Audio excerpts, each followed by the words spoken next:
Yeah, I went and bought some edging, and I've decided to use the old lumber again because I couldn't get the lumber I wanted today. And I'm putting this edge on it for the frets. As you can see, it's much cleaner looking, and I've measured it so it'll go from the head there, from where the keys are here, down to the top of the tin can, which I'll show you later in my measurements.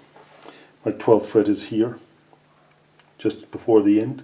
Now I'm also doing a test here with a smaller copper wire and a larger single wire, and I'm going to let it dry and see if they'll hold their place. See, I just epoxied them into that block, and I'm testing two variations out for my next one. I'm trying to modernize and improve, and I've clamped it in the vise, and I've had a clamp here, and there was a bit of space there, so I tied a string around it and you twist it with your screwdriver, and we'll see what happens. Got to leave it dry for a while and we'll move on. Just technical things here. So this is the bridge, and this is the where the keys will go. So this is the front bridge, you know, the strings come up over. And I've marked these lines from my guitar, so they're fairly accurate.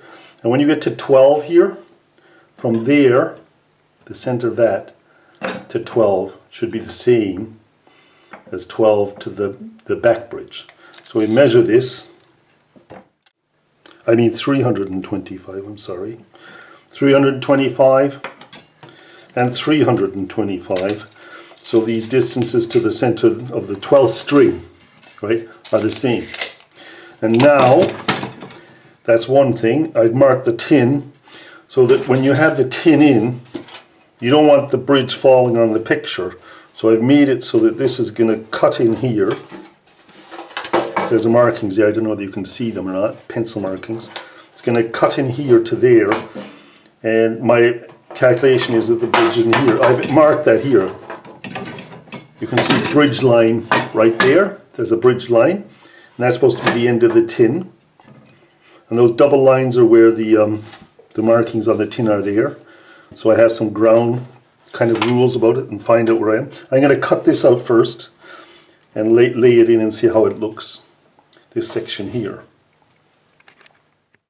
Now I'm just using a simple household scissors. I like doing this way, I get clean lines. Lovely old tin. I'm kind of a bit scared to ruin it, but it didn't cost me that much. Now I'm not going right up to my line here, I'm going to leave a little space, maybe I can slide it underneath. I don't want a tin edge.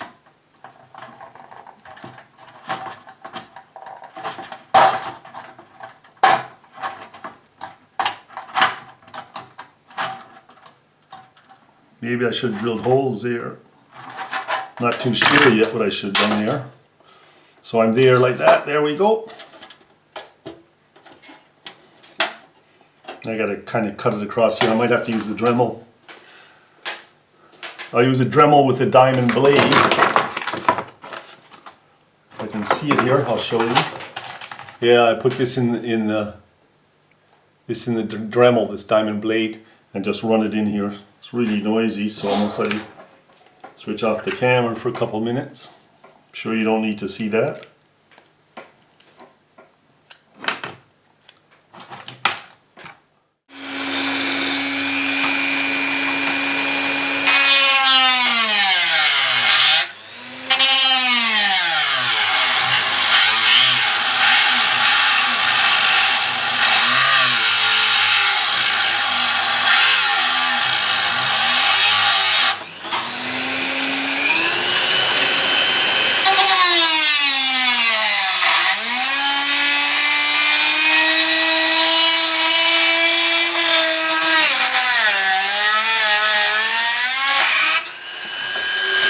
That was a noisy thing, just like I said. I did show you in the end. Now, if you see this, this is supposed to end up right in here like this. It's getting close, right?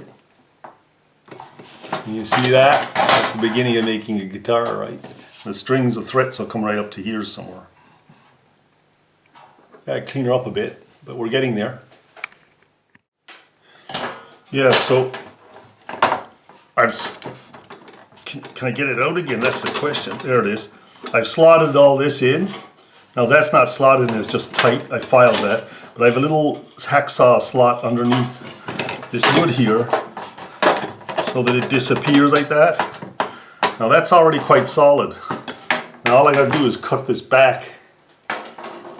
there we go, this back piece out so that it lays down and we have our top, and I can epoxy it underneath most likely. I'm not too sure how I'm going to hold it in yet. I'm not too worried. It's going to be pretty strong anyways. So there we go. That's where I'm at. I think I'll cut out this back piece next and see what it looks like. Moving along nicely. There you go. Couple of minutes. The cutouts here. Can you see that? There we go. There's the cutout for the back. And oops, the cutout for the front. I take it down here like this. I only took a couple of minutes to do this with the Dremel. Then you just slide her on and shove her in there. Press her down. And it's close to the mark. I think I'm a millimeter out or something. Which I'm not going to worry about too much at the moment. And there we have it. Right? That's what she's going to look like. Now, am I zoomed in or not? No, I'm not. Okay, that's okay. That's sorry. Wiggling the camera. And on the other end is this, which I still have to epoxy on or somehow do something. I might epoxy. I don't want to ruin this. I want to have a bridge here. An example is the bridge comes around here now, roughly. And you still have that great picture when you're playing, because the strings will come over top. Yeah, so my next job is to cut this tin down at there, just the right height down here so the lid goes back on and it looks good. Now whether I need to support this underneath is yet to be seen,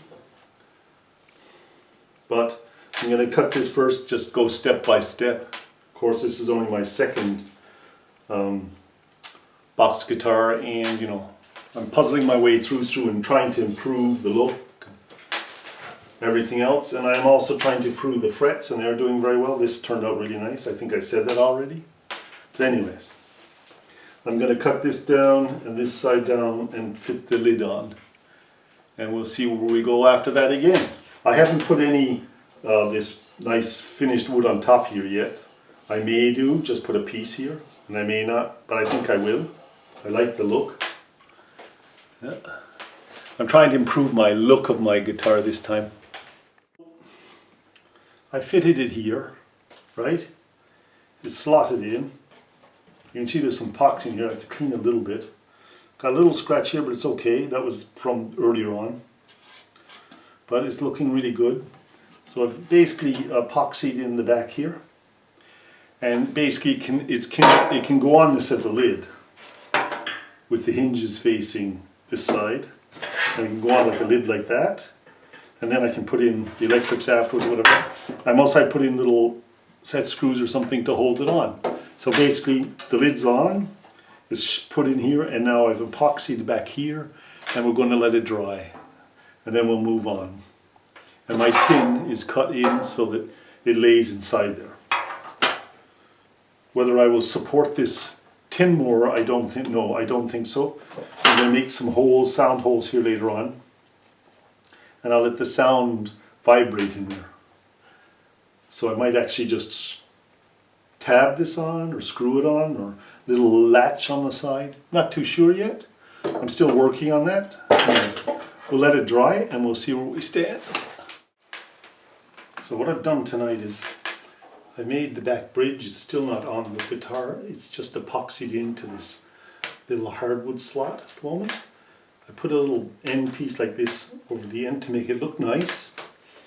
And I've also epoxied on my front bridge here, which is drying right now. It's a little bit off. Oh, it's already going hard.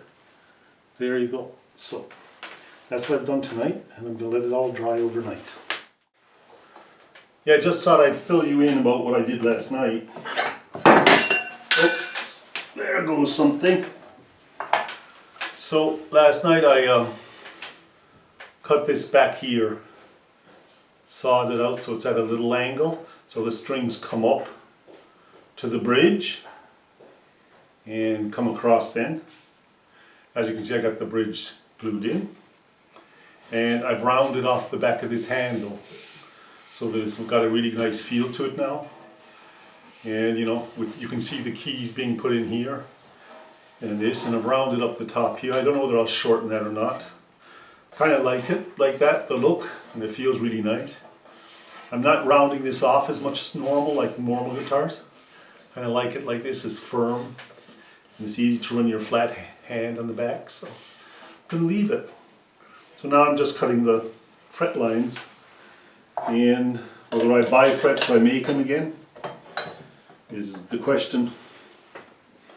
So basically that's what I did last night, and I cleaned up back here a bit, you know, trying to clean it all up a bit.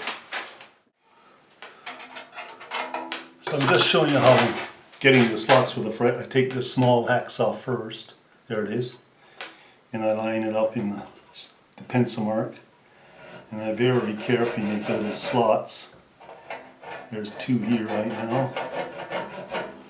I'll do another one here. Make sure you get right on that pencil line.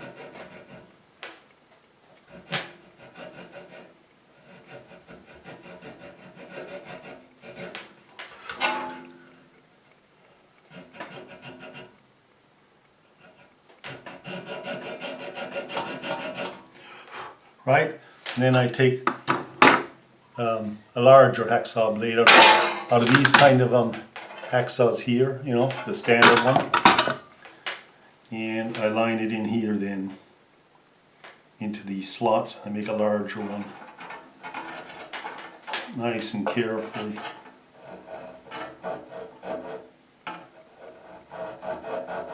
See, it guides it into the slot, and you get this really nice slot then. And from there I can go do whatever I want. Once I get that done, that's more or less my guiding element here. I was thinking just putting single bars in, like, but I might put double copper wire in again because it worked last time so well. I might buy frets. I've been thinking about that. I have to wait, that's all. Nice and patient, you know. Like, I do this all the way up the guitar. That one's not too deep.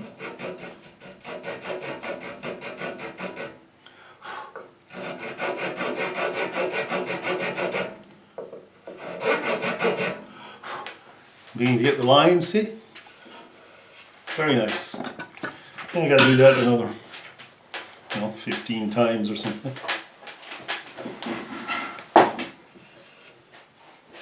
You have to make sure when you're penciling them that they're at really good right angles to the shaft, so they don't look crooked. Anyways, I'll keep working at that until we get it all done.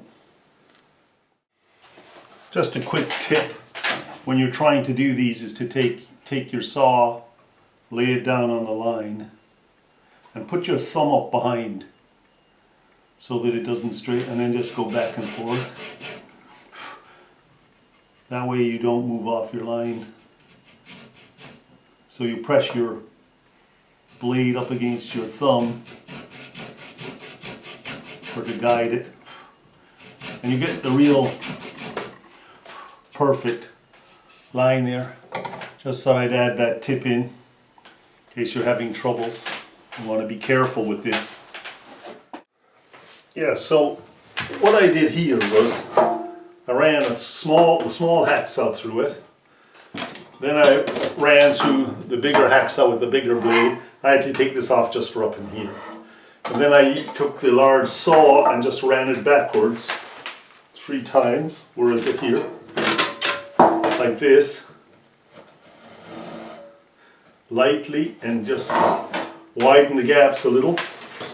And now my soldered frets once more, 2 copper wires soldered together, are going to go in here like this. I'm going to do a 50-50, and epoxy one there, one here, one here, and one here, and try to make it level, and then put the rest in. Okay, so that's where I'm at.